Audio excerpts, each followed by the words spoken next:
Hello students, welcome back to Organised Knowledge channel. और आज की इस वीडियो में बच्चों हम डिस्कस करेंगे worksheet number 15 for class 7th। Subject है सोशल साइंस और ये वर्कशीट आपके लिए 16 नवंबर 2020 के लिए शेड्यूल की गई है। आज की जो वर्कशीट है बेटा उसका टॉपिक है इक्वलिटी। लास्ट वर्कशीट में भी हमने इक्वलिटी के बारे में पढ़ा था, उसी को हम आगे कंटिन्यू करेंगे। The truth is that in many democratic countries around the world, the issue of equality continue to be the key issue around which communities struggle.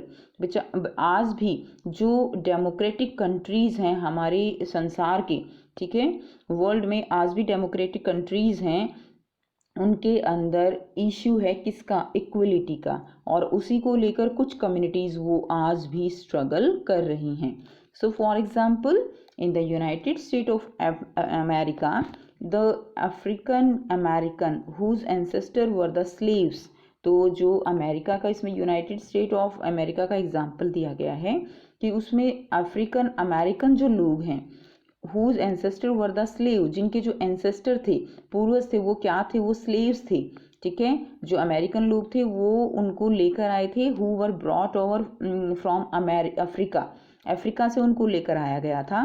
Continue to describe their lives today as largely unequal. आज भी उनकी जो life है वो unequal है, यानी आज भी उनके साथ डिस्क्रिमिनेट किया जाता है। अमेरिकन जो लोग हैं उनको, उनके कंपैरेटिवली जो अफ्रीकन अमेरिकन लोग हैं उनके साथ डिस्क्रिमिनेट किया जाता है। ठीक है, this despite the fact that there was a movement in the late 1950s to push for equal rights for African Americans। so इसी के को देखते हुए 1950s के बाद जो है क्या हुआ कि मूवमेंट शुरू हो गई इक्वल राइट्स के लिए, अपने अधिकारों के लिए, बराबर के अधिकारों के लिए। 1950 जो 1950 का जो अंतिम दशक था बच्चों, उसमें जो है ये आंदोलन हुए थे।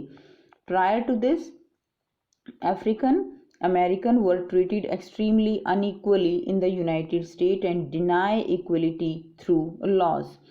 तो इसमें जो अफ्रीकन अमेरिकन लोग थे, जो उनके एंसेस्टर जिनके स्लेव्स थे, उनके साथ अनइक्वली ट्रीट किया जाता था। इवन लॉ के अकॉर्डिंग भी वो उनकी जो इक्वलिटी थी वो नहीं थी। ठीक है, for example, when traveling by bus, they either had to sit at the back of the bus or get up from their seat whenever a white person wished to sit। तो इसमें क्या था कि एग्जाम्पल दिया गया है कि वो जो है बस में पीछे बैठ सकते थे। ठीक है, और अगर कोई भी जो वाइट पर्सन है वो वहाँ पर बैठना चाहता है तो उनको जो है खड़ा होना होता था। रोजा parks was an African American women. अब रोजा पार्क्स का एग्जाम्पल दिया गया है कि वो एक अफ्रीकन अमेरिकन वुमेन थी। Tired from a long day at work, she refused to give up her seat on a bus on a white man on 1 December 1955। So in 1955 में रोजा पार्क्स जो है, जो थकी हुई थी, उसने अपनी सीट वो एक वाइट मैन को देने से इनकार कर दिया। Her refusal that day started a huge agitation against the unequal ways in which African American were treated। So इसके बाद क्या हुआ, उसका जो रिफ्यूज़ करने के बाद एक एजिटेशन शुरू हो गया, मूवमेंट शुरू हो गया अनइक्वल वेज के खिलाफ। ठीक है, और in which African American were treated and which come to be known as the civil right movement. तो इस मूवमेंट में अफ्रीकन अमेरिकन जो लोग थे उनकी जो अनइक्वल वेज थे, यानी इक्वलिटी के लिए एक मूवमेंट शुरू हो गया, और इस मूवमेंट का नाम क्या था? Civil right movement. ठीक है, तो अनइक्वलिटी को लेकर यहीं से एक बहुत आप कह सकते हो ह्यूज एजिटेशन स्टार्ट हुआ in America. Next, the civil right act of 1964 prohibited discrimination on the basis of race, religion और national origin। so जो ये सिविल राइट था, ठीक है, इसने क्या किया, 1964 के जो ये सिविल राइट था उसमें लोगों से भेदभाव जो है वो एक तरह से प्रोहिबिट कर दिया गया। किसके बेस पे? उनकी जो है आप कह सकते हो रेस है, उनका रिलीजन है, नेशनल ऑरिजन है, उसके बेस पे, यानी कोई भी डिस्क्रिमिनेशन नहीं होगा इस राइट के अकॉर्डिंग।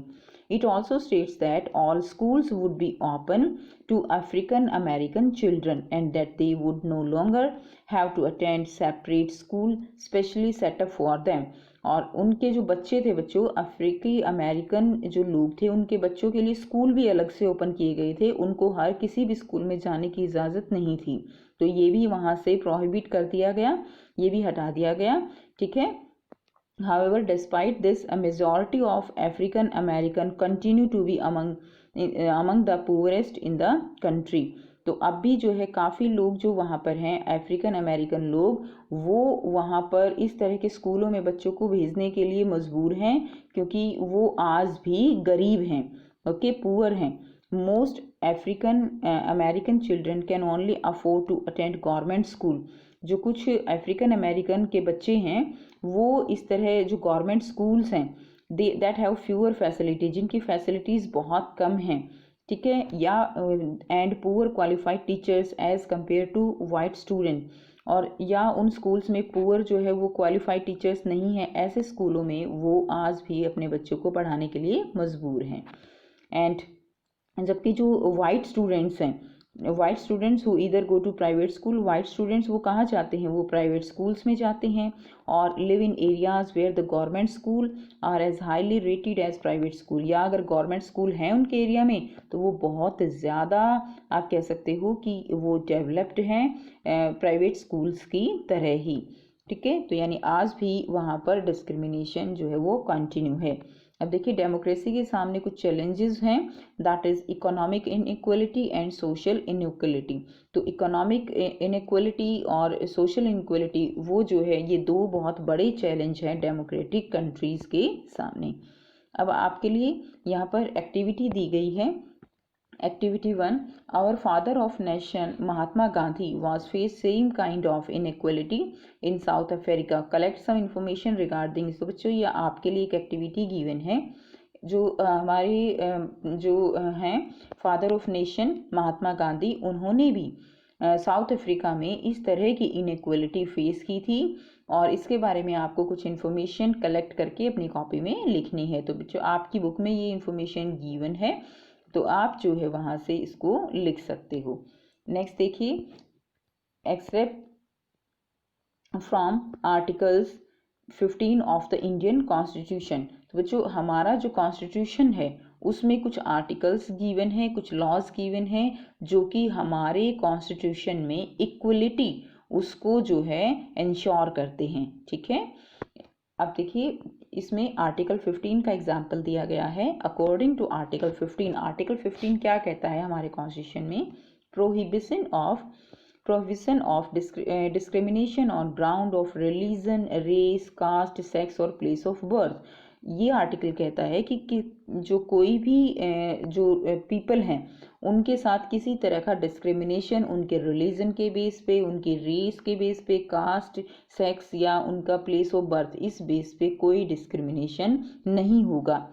ठीक है, इसमें फर्स्ट पॉइंट दिया गया है, the state shall not discriminate against any citizen on ground only of religion, race, caste, sex, place of birth और any one of them। तो इनमें किसी के साथ भी कोई भी डिस्क्रिमिनेट जो है इस बेस पे किसी भी लोगों के साथ कोई भी स्टेट नहीं कर सकता। सेकंड पॉइंट है, no citizen shall on ground only of religion, race, caste, sex, place of birth और any of them be subject to any disability, liability, restriction और condition with regard to। तो इसमें बताया गया है कि कोई भी जो सिटीज़न है वो रिलीजन के बेस पे है, रेस के बेस पे है, या अब कास्ट है, ठीक है, उसका जो प्लेस ऑफ बर्थ है, इनमें से किसी भी जो है बेस पर क्या नहीं कर सकते, जो है access to shop, public restaurant, hotel and place of public entertainment. तो वो जो दुकान है, ठीक है, शॉप्स हैं, पब्लिक रेस्टोरेंट हैं, जो होटल्स हैं, या प्लेस ऑफ पब्लिक एंटरटेनमेंट, जो भी मनोरंजन के साधन हैं, एंटरटेनमेंट के साधन हैं, वहाँ पर वो जो है इजीली जो है एंटर कर सकते हैं, उनको यूज़ कर सकते हैं। सेकंड पॉइंट दिया गया है, द यूज़ ऑफ वेल्स यानी कुएं जो हैं बच्चों, टैंक्स हैं, बाथिंग घाट हैं, रोड हैं, and place of public resort maintained वोली और partly out of state fund. ठीक है। तो अगर उनको स्टेट जो है वो उनके द्वारा फंड दिया जाता है, पूरी तरह से वो गवर्नमेंट है या पार्टली गवर्नमेंट है, ठीक है, और dedicated to the use of the general public, तो वो जो है उनको कोई भी बिना किसी, आप कह सकते हो बिना किसी शर्त के, बिना किसी रोक टोक के उनको हर कोई यूज़ कर सकता है। तो वो जो है बिना किसी शर्त के अधीन होगा, यानी अगर पब्लिक प्रॉपर्टी है तो उसका कोई भी ओपनली यूज़ कर सकता है। नेक्स्ट देखिए अब बच्चों यहाँ पे कुछ क्वेश्चन दिए गए हैं। फर्स्ट क्वेश्चन क्या है, suggest some ways to establish equality in our country. आपको कुछ सजेशन देने हैं कि जिसके बिहार पे हम इक्वलिटी वो एस्टेब्लिश कर सकते हैं इन आवर कंट्री। सो ये बेटा करते हैं इसका आंसर। सो ये कुछ वेज दिए गए हैं। फर्स्ट क्या है, government should start some schemes in which only poor people get benefited, ठीक है। सेकेंड पॉइंट क्या है, same opportunity should be given to boy and girl. And third is every religion should be treated as equal, हर एक religion जो है उसको equal treat करना चाहिए। बॉय एंड गर्ल की अपॉर्चुनिटी सेम देनी चाहिए। And government should start some schemes in which only poor people जो है उनको बेनिफिट मिले, ऐसी स्कीम्स वो स्टार्ट करनी चाहिए जिससे कि इक्वलिटी वो जो है एंश्योर होगी। नेक्स्ट देखिए क्वेश्चन नंबर 2 है, how does Indian constitution ensure equality. तो हमारे कॉन्स्टिट्यूशन में इक्वलिटी को एंश्योर करने के लिए जो है क्या प्रावधान किया गया है। सो आइए बेटा करते हैं इसका आंसर। सो ये जो है आपका क्वेश्चन नंबर 2 का आंसर होगा, to ensure equality in our country Indian constitution provide some laws and articles which every citizen have to follow. Example, तो कुछ लॉज दिए गए हैं, आर्टिकल्स दिए गए हैं जो हर एक जो सिटीजन है उसको फॉलो करने हैं। एग्जाम्पल दिया गया है, in article 15 of Indian constitution the state shall not discriminate against any citizen on ground only of religion, race, caste, sex और एनी ऑफ देम। तो इनके बिहार पे कोई भी स्टेट जो है किसी के साथ डिस्क्रिमिनेट नहीं कर सकता। नेक्स्ट क्वेश्चन देखिए, क्वेश्चन नंबर 3 है, why did the civil rights movement start in USA in 1964। So 1964 में यूएसए में जो स्टार्ट हुए थे सिविल राइट्स, वो जो है क्यों स्टार्ट हुए थे। तो इसमें हमने बच्चों पढ़ा था कि स्टार्ट क्यों हुए थे, रोजा पार्क्स जो लेडी थी उसके कारण जो है वहाँ से स्टार्ट हुए थे, और 1964 का जो एक्ट था वो आया था। सो यहाँ से आप लिखेंगे, रोजा parks was an African American woman. Tired from a long time at work, she refused to give up her seat on a bus on a white man on 1 December 1955. Her refusal that day started a huge agitation against the unequal ways in which African Americans were treated and was come down to be known as the Civil Rights Movement, जिसको क्या कहा गया, civil right movement, ठीक है। तो ये बेटा आपका क्वेश्चन नंबर 3 का आंसर हो जाएगा। तो ये थी बच्चों आपकी आज की वर्कशीट। आई होप बेटा आपको वर्कशीट क्लियर है। कोई भी प्रॉब्लम है आप कमेंट करके पूछ सकते हो। वीडियो अच्छी लगी तो लाइक शेयर जरूर कर दीजिए, चैनल को सब्सक्राइब भी कर लीजिए। And thanks for watching, have a nice day.